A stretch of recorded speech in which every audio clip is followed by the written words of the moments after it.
Yeah. Yeah, I do got you. I do got you. I got you. I got you.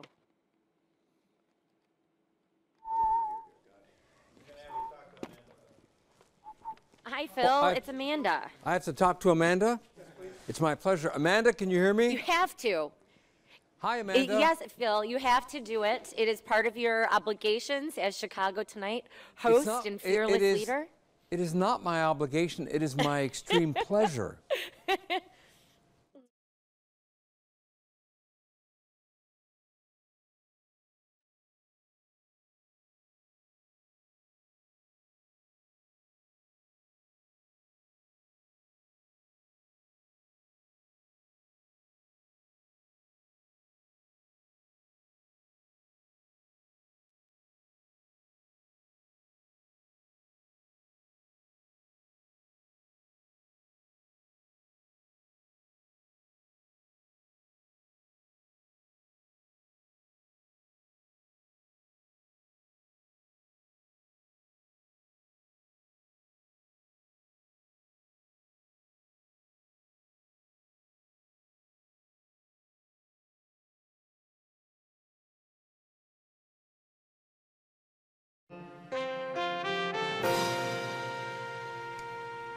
Good evening and welcome to Chicago Tonight on this Monday, January 14th. And that I will faithfully exercise the duties of Office of Governor of Illinois.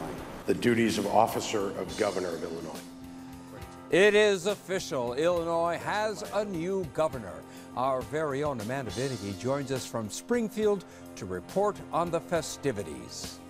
In order to attract people to take the positions, it was important for me to offer salaries that were somewhat commensurate. Governor Pritzker on his increased salaries for some employees. That and more from Amanda's one-on-one interview. JB had to grow up fast. We all had to grow up fast. We had to deal with things that many 7 to 13-year-olds with two parents don't deal with. And from a childhood marked by privilege and tragedy to a record-setting spending spree in the race for governor, we revisit our biography of Governor Pritzker. Then back to Chicago, and after Alderman Ed Burke's criminal extortion charge, Mayor Emanuel is proposing several ethics reforms. All that and more next on Chicago Tonight.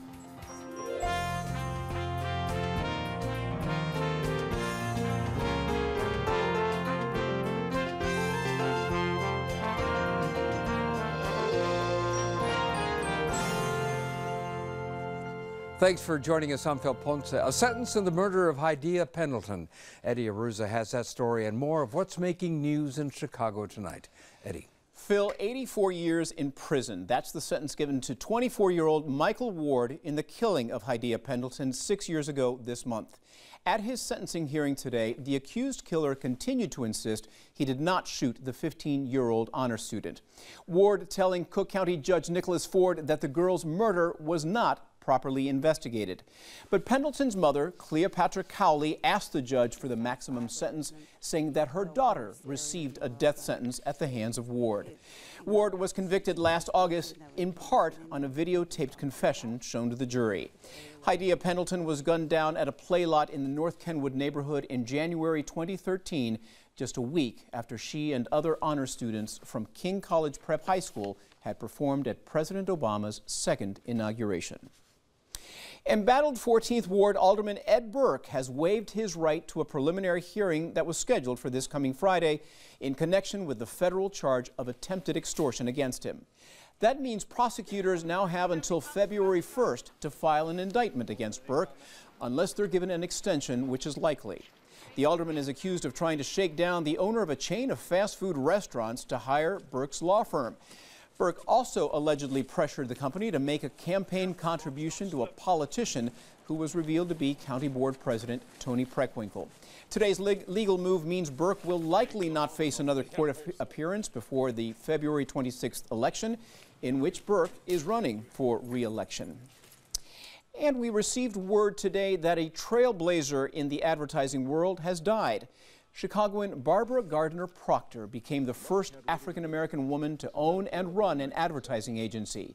That company, Proctor & Gardner Advertising, opened in 1970 and quickly became a leading ad agency, counting Sears and Kraft among its clients.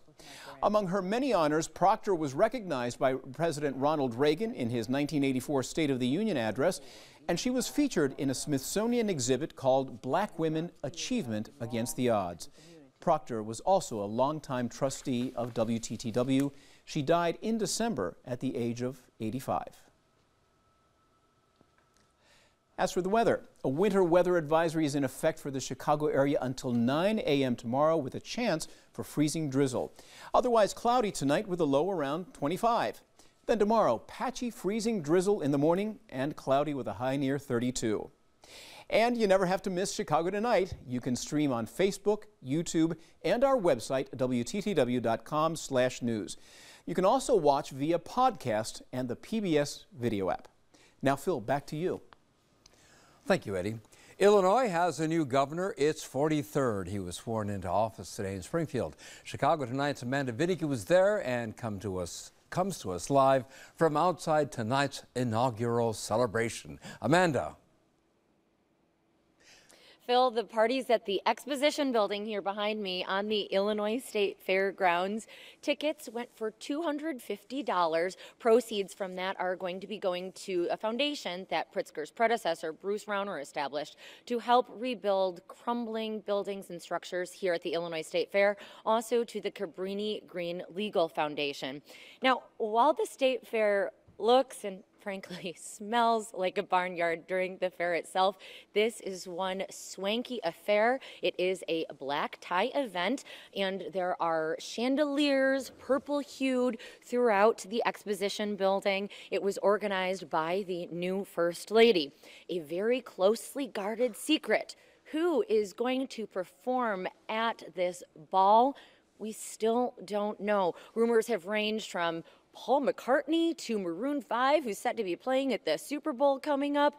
The Pritzker campaign and spokespeople will simply not say. It will become apparent, they say, once the curtain lifts. There was, however, already a bit of a concert, at least it felt like that, earlier today at the inauguration ceremony.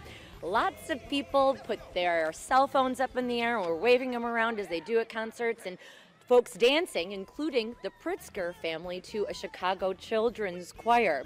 Now, Pritzker has officially been Illinois' governor since noon. He swore the oath of office on a Bible and also on a family history book that was held by his wife, MK. In his address, Pritzker emphasized his role as now the state's, he says, top cheerleader. Also, he promised to get a balanced budget and on time, and he emphasized the role of bipartisanship. All who enter a discussion about our state's budget and a fair tax system in good faith will be welcome to the table. But if you lead with partisanship and scare tactics, you will be met with considerable political will.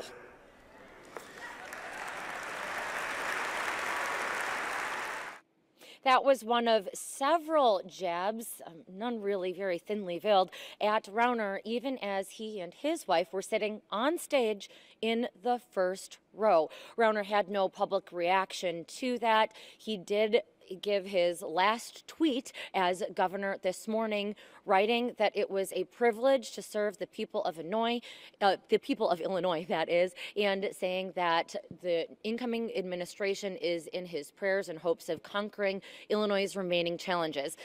The state chairman of the Illinois Republican Party, Tim Schneider, was less magnanimous. He said that Pritzker's inaugural address made clear Pritzker is just going to once again borrow, spend, and raise taxes on repeat. He says that will deepen Illinois' financial troubles, as has been done in the past. Other Republicans, they say that they're willing to give the new governor the benefit of the doubt and that they want to try to work with him. They're cautiously optimistic. Senate Republican leader Bill Brady talking about Pritzker's calls for unity and for a downstate renaissance. I will confess to you, much of the metropolitan area of Chicago is growing and booming, but downstate is struggling.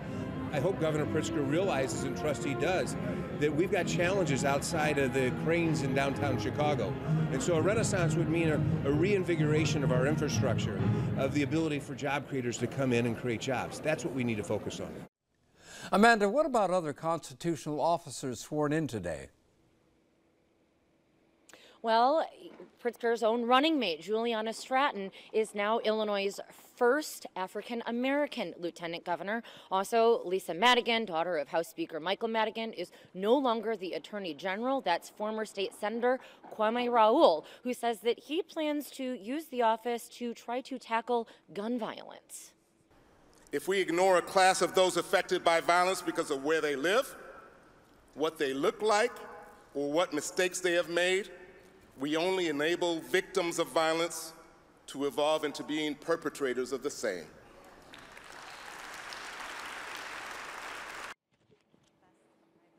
Comptroller Susana Mendoza also was sworn in for another term. She made no mention in her inaugural address of, right now, her run for mayor of Chicago.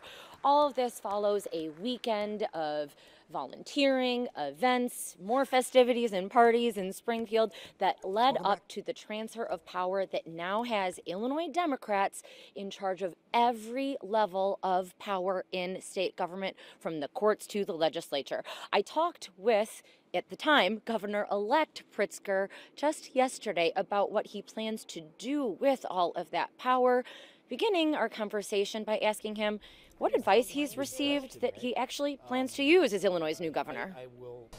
Well, working on the budget from day one, in fact, from even before I got elected, was probably the best advice that I got, was make sure you are ready to present a balanced budget on February 20th, I believe is our date, and we will be. And I put together a budget team that is, I think, second to none. You know, Alexis Sturm and Dan Hines and David Harris and others have been involved in helping us put it together, and my priorities will be evident in it. Now, obviously, you will soon be taking over the governor's mansion, the governor's office from Bruce Rauner.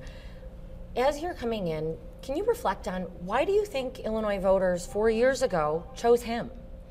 Well, I think people back then wanted change, and they wanted to see stability in state government. They wanted to see us address our fiscal challenges, and I think that's why he won. The problem is you can't do any of those things if you're unwilling to work with people, if you're unwilling to work across the aisle and compromise. And he had opportunities to compromise and didn't. You really have to be willing to do that, and I think it's because he had no understanding of what it is to be in politics or to serve in government.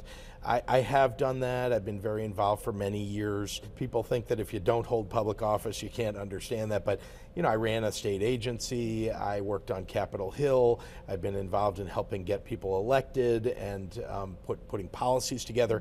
And I've been a national leader on early childhood education. And to make progress on the issues that you care about, you've got to be willing to talk to people and, more importantly, listen to them in order to get something done, because otherwise you can't get important big things and that done. State agency was the Human Rights Commission. It was.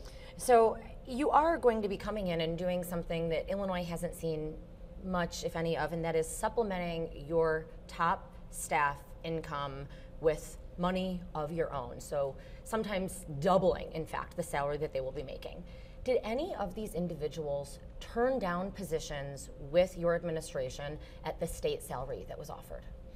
Well, in order to attract people to take the positions, it was important for me to offer salaries that were somewhat commensurate with what they might be willing to take.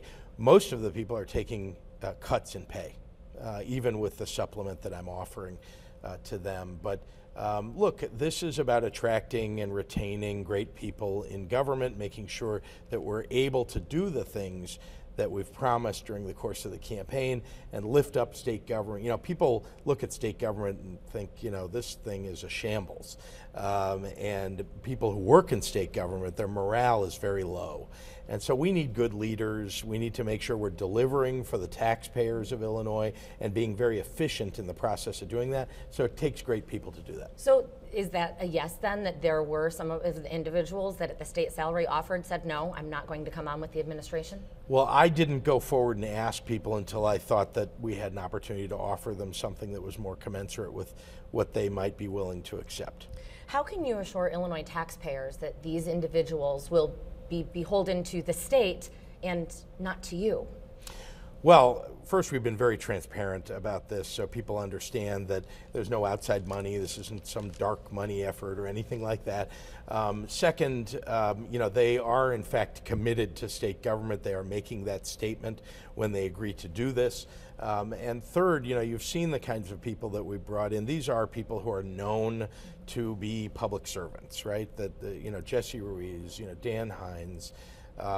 These are folks who have served before. They've served admirably in public office, sometimes elected, sometimes appointed. And I don't want to leave out Christian Mitchell, by the way. There's an ethical question that arises, however, and they think you're making a wrong, inappropriate, again, unethical, maybe illegal decision. Who knows? Why would they perhaps risk losing half of their salary by saying no to you? Well, they are making the commitment to work for the state taxpayers. That's what their commitment is here. And let's be clear that any governor can fire anybody that at any point in time. And we saw that Governor Rauner fired virtually all of his staff. So I don't think there's any question but that these folks will make their views known. These are people who have demonstrated in their lives that they are ethical people already, and so I'm very pleased and proud, I think, to have these folks working for me. What does it mean for the state's position as you negotiate a new contract with the largest public employee union? Why should AFSCME members not expect a big pay raise if they've been given to these individuals? Well, first, I'm fully committed to restarting the negotiations with AFSCME, which haven't, 4 years stalled. The governor was just unwilling to sit down with them. Second, they deserve a raise, and in fact, they have been granted a raise by virtue of the back pay that's been granted them by the courts, though not paid by Rauner, and of course, the step function increases. So I'm going to sit down and negotiate a contract with AFSCME. I think that the state workers should be fully compensated for the work that they do. Why not use tax credits as a way to implement a graduated income tax? That was something that came up the last time we had an interview. Well, I want to make sure we're focused on getting a graduated income tax amendment passed for the Constitution of the state.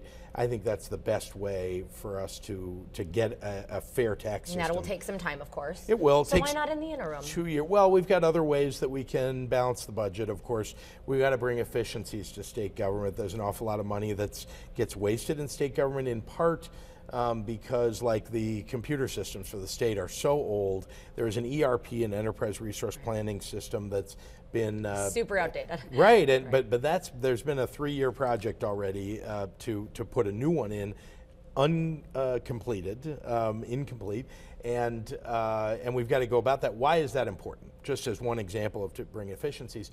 Because I've seen in the private sector that when you can upgrade the systems and have a true enterprise resource planning system, you can bring down costs across departments. But that'll cost money on the front end still. It is, but it's money that's been committed already. Okay. There are hundreds of millions of dollars that have been committed to this plan. When can we anticipate your introduction of a graduated income tax resolution? Well, we're not there yet. As I said throughout the campaign, we've got to sit down with the legislators to negotiate with them, including the ideas and thoughts of the Republicans, some of whom... So no set timeline, though? There's not a set timeline, but you know what the timeline is. It takes 2 years, essentially. Right. So certainly during the 2 years leading up to the 2020 November elections, we'll be talking to the legislature about getting them to pass it, supermajorities in both House and Senate, and then we need a supermajority of the voters to support it too. I believe they do. I think middle-class taxpayers need a break, and working-class taxpayers too. And I think most people will support a fair tax system, partly because most states have a fair tax system, And they're doing much better than we are in terms of creating jobs and paying their pensions and balancing their budgets. We talked about your supplementing income of some of your top staff with your own private funds. Is there any other area where you're going to commit to doing that in Illinois government? I don't have any plans for that. You know, my focus is on attracting a great team across government. We have 26 code agencies and a number of other boards and commissions that are very important to state government. I just want to make sure we've got the top flight team across the board. And but no other areas where you're going to commit private funding, say, to boost? I don't have any plans for that, no. And unlike Rauner, Pritzker says that he is going to continue to use email as governor. The festivities in that building have started. Folks are dancing. Still no word, though, on the headliner. Right now, they are dancing to what's been described as a really good 8-piece wedding band. Phil, back to you. Thanks, Amanda, and keep us posted on that mystery musical guest. So we'll be anxious to hear about that. And we will have more about the life of Illinois' new governor later on in the program. But first, to Carol Maureen and the reverberations at City Hall of the latest aldermanic scandal. Carol. Phil, thank you. In the wake of the federal attempted extortion charge against Alderman Ed Burke, Mayor Emanuel is now proposing a number of ethics reforms at City Hall. The reforms, which need aldermanic approval, include moving the workers' compensation program over to the city controller's office. That means the program would be subject to the Inspector General's jurisdiction. Strengthening conflict of interest disclosures, expanding restrictions on outside aldermanic employment, requiring that zoning and permitting actions are voted on in 6 months, and limiting campaign contributions from parties with matters before City Council. Mayor Emanuel will introduce the measures to transfer jurisdiction over the workers' compensation program to the City Controller at the January 23rd City Council meeting. Here to talk about the mayor's proposals are Alderman Nicholas Spazzato, who represents the 38th Ward on the city's northwest side, and our own political reporter, Paris Schutz. Welcome back, both of you. Thank you, Carol. To Chicago Always tonight. A pleasure to be here. So, Alderman Spazzato, how do you feel about what's going on with Alderman Burke right now? You know, I'm feeling for him. Alderman Burke is an awesome individual, a great guy. He's helped a lot of people. I called him and told him I wish him well and I'm praying for him, and I'm confident that everything's going to come out all right for him. The tie that you're wearing right now, who gave it to you? That's from Alderman Ed Burke, and I'm not giving it back. So I can tell you that right now. He gives all the male aldermen a tie for Christmas every year. So people are giving back his contributions in various ways and forms. You are not. He never gave me a contribution other than a tie, but he's helped me like he's helped a lot of people there. And no, he's not getting the tie back, but if he did give me some money to my campaign, I certainly wouldn't be giving that back. So when we look at the history, 36 aldermen have gone to prison. 2 more besides Alderman Burke are in trouble now. Willie Cochran going up on corruption charges in not too long. Rick Munoz for domestic battery. Must aldermen do more than they have done before to clean up their own house? I don't know. I mean, I think you got an awesome group of aldermen, and everybody does really good out there. So, I mean, I don't follow people around and see exactly what they're doing, but I do believe in the presumption of innocence. So let's see what happens. And these are just allegations against the 3 individuals. So, Paris, these ethics ordinances, are they going to really turn into law in the city? Well, you know how Mayor Emanuel likes to operate. He doesn't want there to be any mystery when an ordinance is proposed. When he proposed it, he knows it's going to pass. So the debate is going on right now about what these ordinances are going to look like. I think moving workman's comp from the Finance Committee into the executive branch of government, that's probably going to be low-hanging fruit. That's probably going to pass. Changes to Rule 14, this is where aldermen have to explain why they're recusing themselves from a vote. That's probably going to pass. Beefing up the Inspector General to have oversight over City Council committees. It came within 2 votes of passing 2 years ago. The only reason it didn't pass was because Alderman Ed Burke twisted enough arms to make sure no one would be looking over his shoulder as the head of the Finance Committee and overseeing workers' comp. Now, there's the whole issue of should aldermen have outside employment.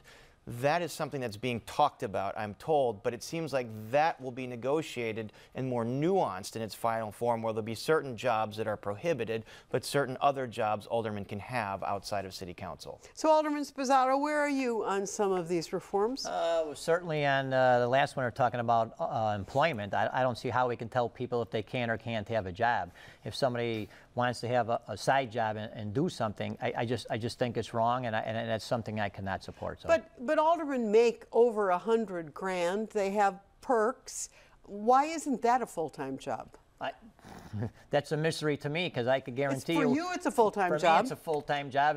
I always tell people it's 4 part-time jobs. So summertime, I could work up to 80 hours a week, and normally it's during wintertime about 60, and spring and fall about 70. So it's an intense job, and it's certainly a full-time job. Here's an important thing to consider. If you ban outside employment for aldermen, what about their spouses? What about their family members? Alderman Pat O'Connor talked about this with you years ago.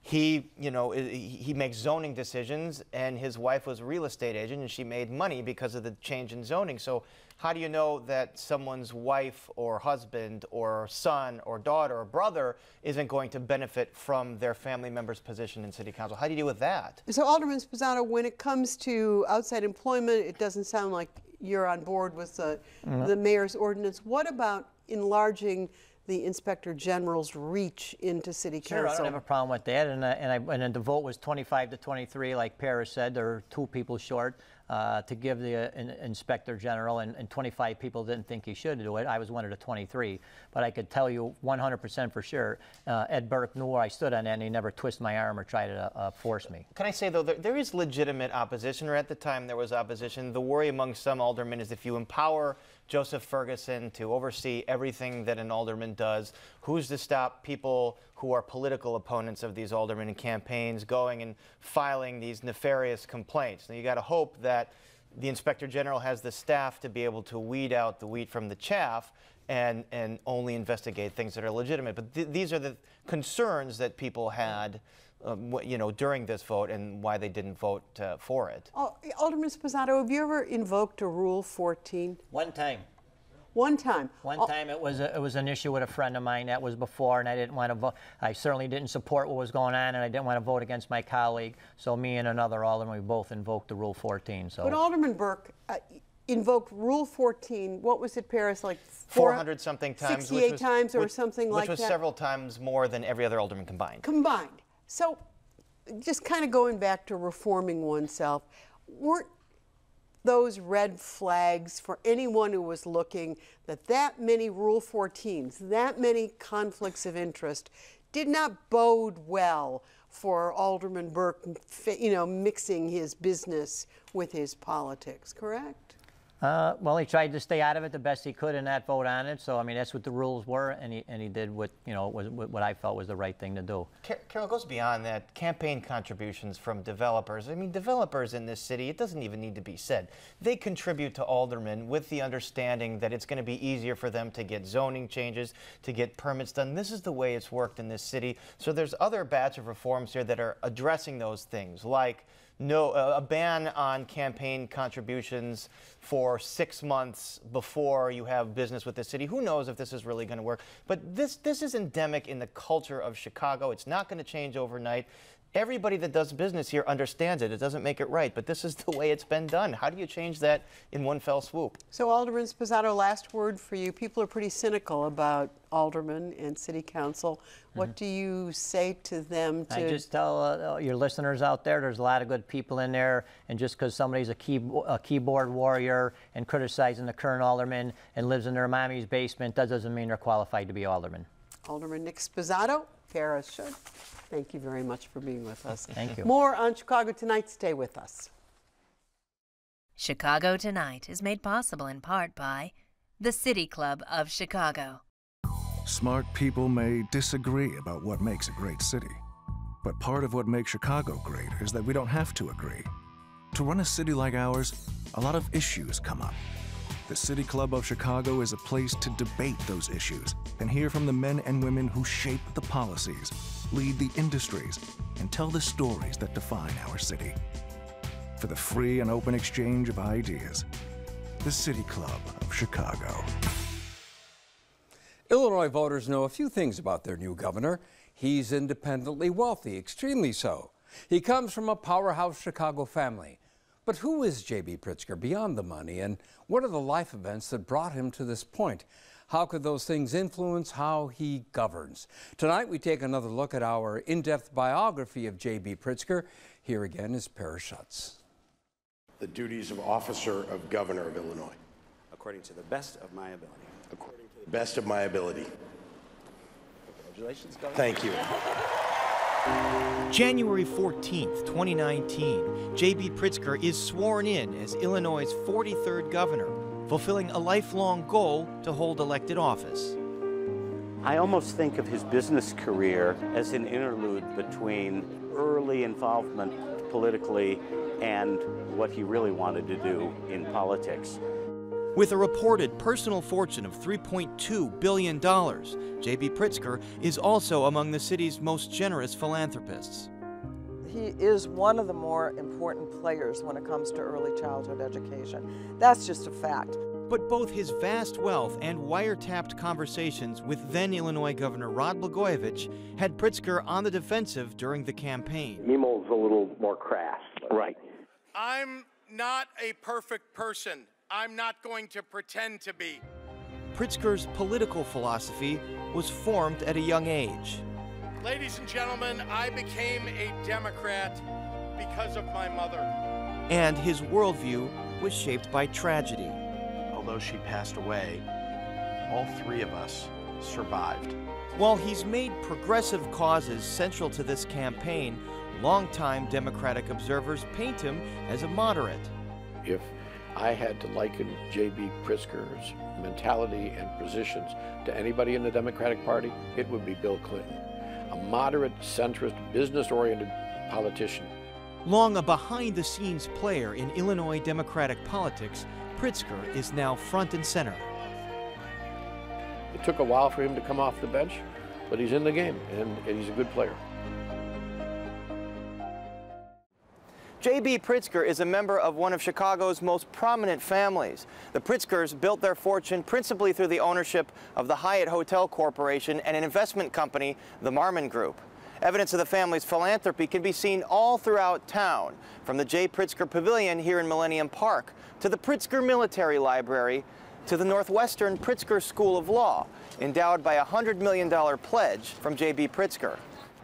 The family's tradition of business success and civic involvement can be traced back 4 generations.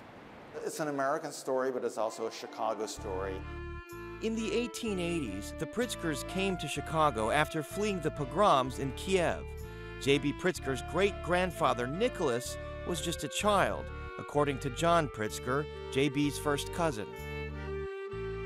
This is a 9-year-old kid that came from Russia, didn't speak English, didn't have 2 nickels to rub together, sold papers on a corner. Penny Pritzker, J.B.'s older sister, says Nicholas was moved by the generosity of the city. He told stories about when he was 9 years old, he got very sick, and then the hospital, it was Michael Reese Hospital, which doesn't exist anymore, gave him a coat. That act of charity helped create a family philosophy of civic engagement. It's a philosophy outlined in an autobiography Nicholas Pritzker wrote. The autobiography still resonates for the Pritzkers today. That book is a deep cut in our family. I say that like an album. It really is the foundation of, I think, for all of us. The autobiography also outlines how his great-grandfather began to build the family's fortune. He eventually started working at a drugstore and then went to school, became a pharmacist, was successful at that, and then went to law school, became a successful lawyer, and went into a partnership with his 3 sons. One of Nicholas Pritzker's sons was Abram, known as A.N. Pritzker. His contribution was really structuring a system of financing deals that created the foundation for the economic engine of the family. A.N. Pritzker had an interest in turning around businesses that were struggling. Stefan Fitch was the Chicago bureau chief for Forbes magazine and wrote extensively about the Pritzker family. They were good at picking companies that actually had a future, that could be saved. And interestingly, they would use the losses those companies had occurred in previous years. Those losses were useful in protecting them from tax bills during the years when they began to succeed. A.N. Pritzker became a master of tax deflection, structuring his family's holdings in offshore trusts. It's helped each generation pass wealth on to the successive one, all the way down to J.B. He really comes from a family that has a long tradition of avoiding as much tax as they can, and in fact benefiting from this very old system of offshore trusts set up a long time ago that to this day still has advantages. Those offshore trusts still benefit from loopholes today. A.N. Pritzker and his wife Fanny had 3 children, Jay, Robert, and the youngest, Donald, J.B.'s father. Donald Pritzker grew up in Chicago and met his future wife, Sue Sandell, while attending Francis Parker High School. He served a stint as a naval officer and was known for his larger-than-life personality. Sue Sandell was the daughter of a Chicago manufacturer. She was smart, stylish, and popular. In the beginning of their marriage, their daughter Penny says her father struggled to distinguish himself. My mother always used to say my dad always felt that there were no worlds left to conquer. His father was successful, his older brothers were successful. How am I going to find my place in this crowded landscape of family members? The answer to that question came in 1957, when Jay Pritzker walked into a motel restaurant while on a layover at LAX and made an impulse purchase. He started talking to the cook. Who owns this place? How long's it been here? The cook said, well, I think he's trying to sell it. It was a guy named Hyatt Von Den.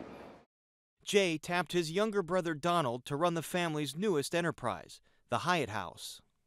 Donnie didn't want to live in the shadow of his dad and his brother, and so smartly took his wife Sue and off they went to California.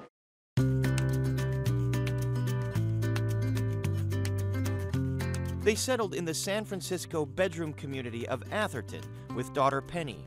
They had 2 more children, Anthony, and then in 1965, J. Robert, or J.B., named after his 2 uncles. We really grew up for the first 13 years of my life and the first 7 years of J.B.'s life, in a home where we were a family building a business. Donald Pritzker quickly grew Hyatt from a chain of airport motels into one of the world's fastest-growing hotel companies. Family members say the children were introduced to the business at a young age, and they describe young J.B. as a chip off the old block. He's like a little replica of his dad. He looks just like him. Their personalities are very similar. J.B. was an entrepreneur from a very young age, too.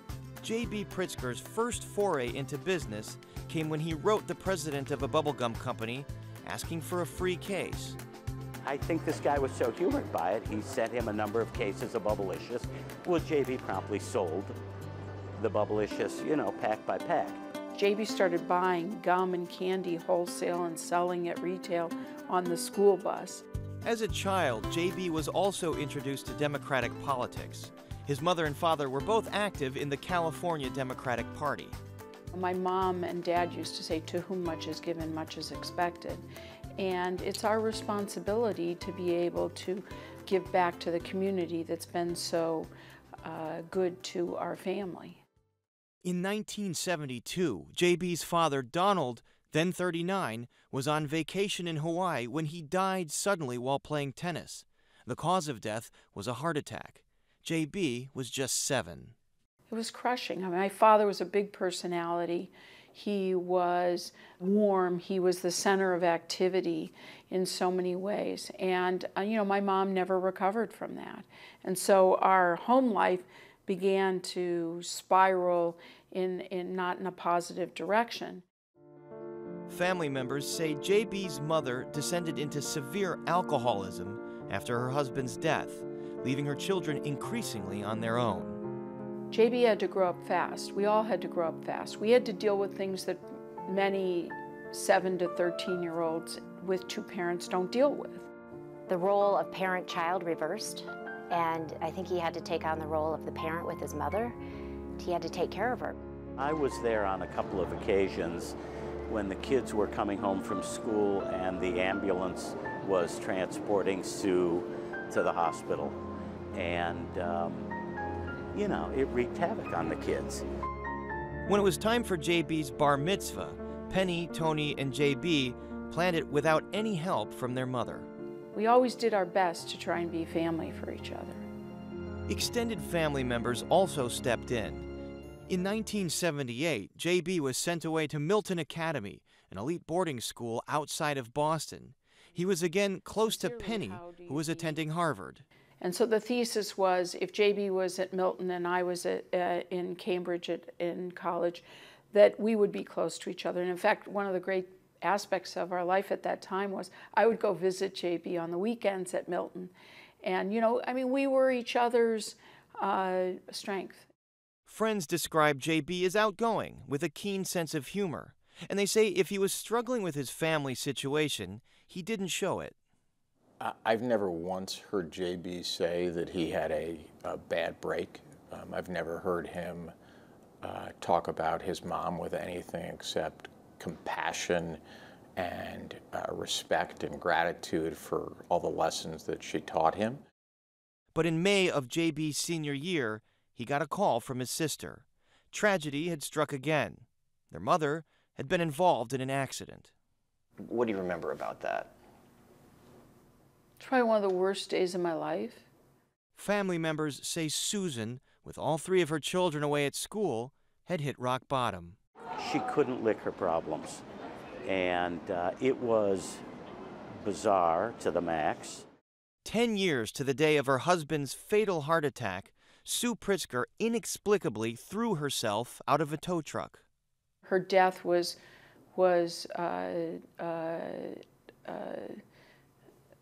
strange.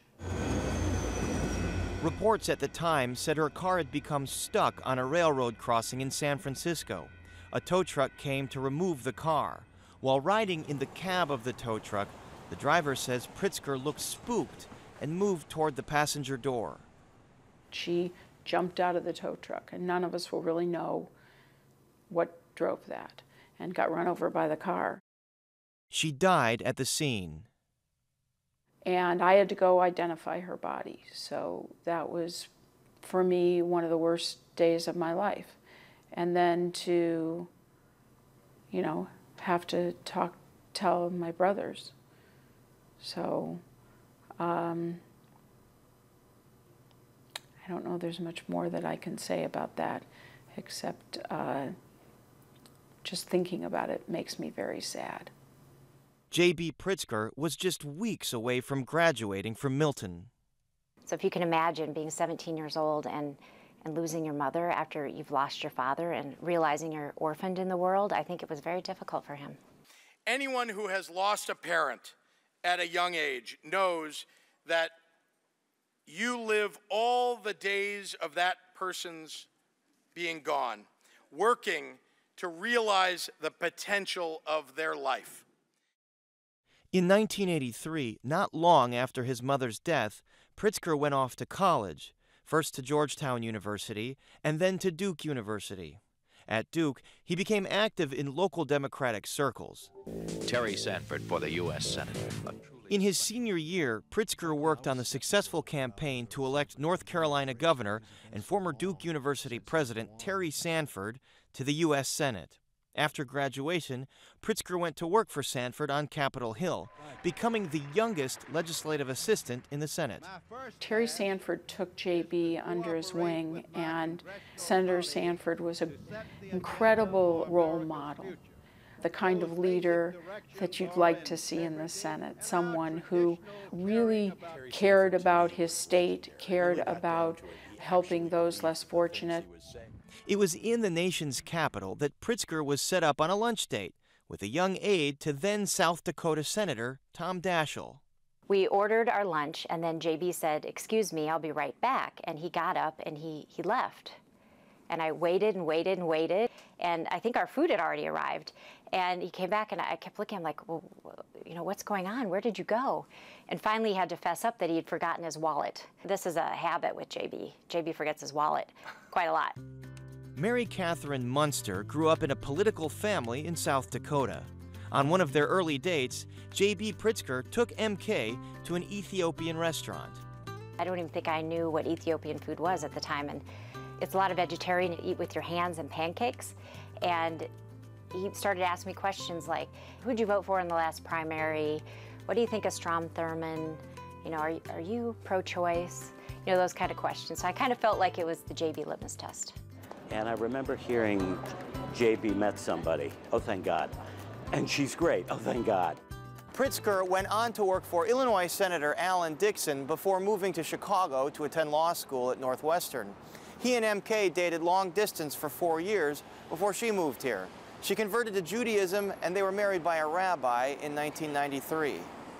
We've got 3 candidates in the race. I hope you'll get out and vote on March 17th. In 1998, Pritzker kick-started his political career, running for Congress to replace longtime Northside Representative Sidney Yates. Then State Representative Jan Schakowsky, who easily beat him, remembers thinking Pritzker wasn't ready for such a big stage. Look, the young guy decides he's going to start his time in politics as a member of the United States Congress. Clearly, I felt like there was a sense of entitlement that he had, which he did, and the results proved, I think, that the voters saw that. Pritzker spent $1 million of his own money to learn that lesson, according to Democratic insider Bill Brandt. You know, he got handed his hat, if you will. It was a real learning lesson. When you lose, it forces a bit of introspection and other self-evaluation. JB did all of that. I think that JB was determined to stay involved, to affect policy, and to make the world a better place. He just chose a different avenue than politics. Stung by the loss, Pritzker focused on his business, first with an investment banking firm and then with his own startup, New World Ventures. He also received income from the massive Pritzker family trusts. But the empire that his great-grandfather Nicholas Pritzker began, and that each generation had worked so diligently to grow, was coming apart. Penny and 2 cousins ran the business and the family trusts. But that fueled resentment and suspicion that the ruling triumvirate was unfairly making more money than everyone else. The rest of the family started to say, hey, maybe it's time to at least let's how much do we own? How much wealth do we have? And what should we, the other 8 cousins who aren't necessarily in charge of this every day, what should we expect to receive during our lifetime? In 2000, the family decided to break up what had reportedly grown into a $15 billion collective fortune. That decision spawned a bitter $6 billion inter-family lawsuit from the 2 youngest cousins. You know, you have raided our trusts, removed hundreds of millions of dollars of wealth from our trusts, and without explaining it to us and without giving us a clear reason why. And so they filed suit saying essentially, hey, we should be billionaires just like the rest of you. The suit took years to settle. Assets were sold, the Hyatt Corporation went public, and each family member walked away with a reported $1.4 billion. But it broke a close relationship between JB and his sister Penny. It was devastating on everybody. JB in particular, it really wrenched the family apart. And I think for him, it was almost a second loss of family. Who's the snuggle bunny? Meanwhile, Pritzker's own family was growing. He and MK had 2 children, daughter Teddy and son Donnie. JB and his older brother Tony started their own business, the Pritzker Group, which JB has stepped away from during this campaign. The group helps fund startups and owns several companies, including Entertainment Cruises, which operates the Odyssey and other Lake Michigan tour boats. They're business builders. Tony, is more interested in established businesses, and JB likes to get in the earlier stage companies and help them grow. The Chicago Tribune has reported that Pritzker has opened new offshore trusts. In fact, I have no control over those trusts, the entities that are created. Just like all trusts, they make investments, and so they were created by the people who control those trusts. In addition, Fitch says J.B. Pritzker still benefits from the trust set up by his grandfather. It raises questions about a Democrat who, in his political life, advocates for higher taxes on the wealthy. He did not set those up. He didn't come up with the idea.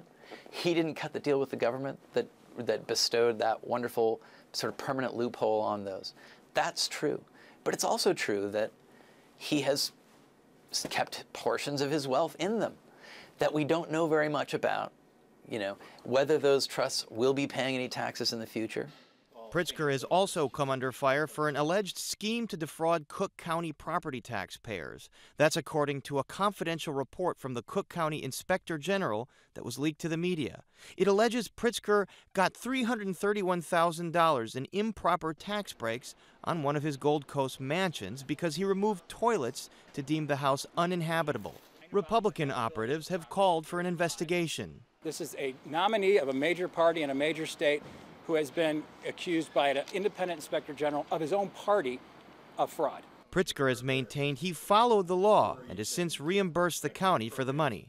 At the same time, Pritzker has devoted hundreds of millions of dollars to philanthropic causes, with a heavy focus on early childhood development. I think JB feels to his core that every child deserves to start at the same starting line. Every child deserves to live up to their potential. And, as a society, we're responsible. All these children, they're all of our children. Another passion for J.B. Pritzker has been the Illinois Holocaust Museum in Skokie. Holocaust survivors who for years had wanted to create a center like that had a small storefront. And JB turned it into this world-class museum right now. Thank you so much. In 2007, Pritzker decided he was ready to dip his toe back into the political waters as Hillary Clinton began her campaign for president. We were starting to organize Hillary's campaign, and he reached out to me and said, look, I'm reluctant to do this. My name carries a lot of weight with it. It draws sometimes unneeded and unwanted attention, but I'd like to get involved somehow. What would you think? Pritzker went all in for Clinton in 2008, becoming her Illinois finance chair and holding a key fundraiser. So she comes to our house. I remember it was like 103. It was so hot that day, and the event was in our backyard. And she stood out there in that beating sun and took every single question. JB just could not believe how smart this woman, Hillary Clinton, he just was blown away by her. But the race put him in opposition to his sister Penny once again. She served as Barack Obama's national finance chair and then later became U.S. Commerce Secretary in Obama's second term. JB turned his attention back to state politics. I actually am calling you about, I think you appoint his replacement, don't you? Ooh, interesting. Let's think about that. You interested in that? Yeah, that's the one I would want. In 2008, Pritzker was recorded on wiretapped phone conversations as the U.S. Attorney's Office was building up a corruption case against former Governor Rod Blagojevich. Look, all of us could ask questions in a better shape, and in snippets of tapes, some of the questions don't look so smart. But the fact of the matter is, I think he's going through that internal debate that so many have about, do I get into the arena? And when I get in the arena, nothing is private anymore. Pritzker has not been implicated in any wrongdoing. Former Illinois Governor Rod Blagojevich is serving a 14-year federal prison sentence on multiple corruption counts unrelated to that conversation. And 1871 is now considered one of the best technology hubs and incubators in the country. In 2012, Pritzker merged his interests in tech entrepreneurship and philanthropy to found 1871, an incubator located in the Merchandise Mart that provides a home and assistance to young tech companies. Former 1871 CEO Howard Tallman. And I think he felt that there wasn't a single place where all the resources and the assets would come together for starting businesses. And so he had this vision that you could build a place like that.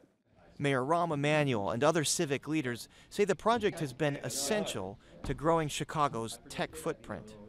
To give you an idea, when 1871 started, tech was about 2% of the Chicago economy, and today we would say it was about 13 or 14%. I've just received a call from Secretary Clinton. In 2016, rumors swirled that J.B. Pritzker was considering a run for governor, spurred on by the election of Donald Trump. We were both in shock and kind of looked at each other like, oh my God, what are we going to do? We felt compelled to do something, and it wasn't roll over and put our head in the sand. Pritzker also knew that the party was looking for a candidate who could pay for their own campaign to go up against the significant wealth of incumbent Republican Bruce Rauner. Ironically, Democrat Bill Brandt says Pritzker hadn't been sure whether he would support Democrat Pat Quinn 4 years prior. He wasn't really convinced about Pat, and I said, he's the Democratic nominee. What aren't you convinced about? You would want the alternative? I mean, the light bulb went off in a second. You want to know why I'm running for governor? Because everything we care about is under siege by Donald Trump and Bruce Rauner. He launched his campaign in April of 2017 in a Southside gymnasium with newly elected State Representative Juliana Stratton as his running mate. Mike Madigan, the most corrupt career politician in all America. J.B. Pritzker, Madigan's hand-picked machine candidate for governor. Rauner attempted to paint Pritzker as a puppet of the unpopular but powerful Illinois House Speaker Michael Madigan. Early returns indicate that Pritzker and Madigan aim for a productive working relationship. I think actually they're made for each other. I think they'll find common ground. I'm J.B. Pritzker, and I've been thinking big since the very beginning. Pritzker has attempted to poke fun at his weight, but the campaign is sensitive to the issue. He obviously has inherited his father's physical characteristics, but he does go to the doctor, and he's fine. Penny says she and JB have gotten over the family acrimony, and she's now bullish on her brother. He's this combination of a warm, kind, caring person, but he's serious of purpose. I've known JB for 30 years. I know who he is as a man. I know what kind of person he is, and there's no commercial that could change that. But leading a state that is tens of billions of dollars in debt will test anybody, even one who is used to success in business and philanthropy. Pritzker, like Rauner 4 years before him, takes over this job without any prior experience as an elected official. Pritzker pumped about $176 million of his own money into his campaign in one of the most expensive statewide races in U.S. history. Don't ever miss Chicago Tonight. Subscribe to our podcast. Get a daily download of our show delivered to your desktop or mobile device. Go to WTTW.com/Chicago Tonight podcast and subscribe. And that is our show for this Monday night. Don't forget to stay connected with us by signing up for our daily briefing and join us tomorrow night live at 7. What's next for embattled singer-songwriter R. Kelly and the sexual abuse allegations made against him? And a Chicago artist tries to light up the world with color. Now, for all of us here at Chicago Tonight, I'm Phil Ponce, and I thank you for watching. Good night.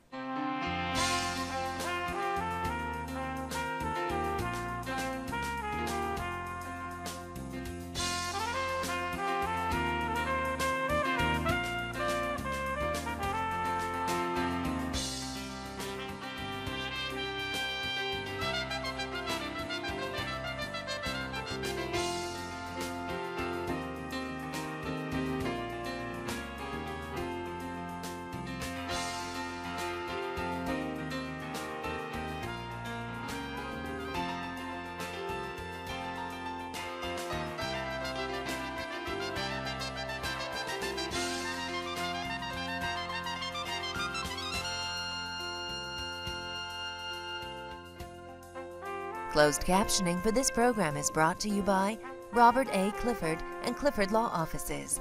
Bob Clifford is on the board of overseers of the Rand Institute for Civil Justice, a think tank in California.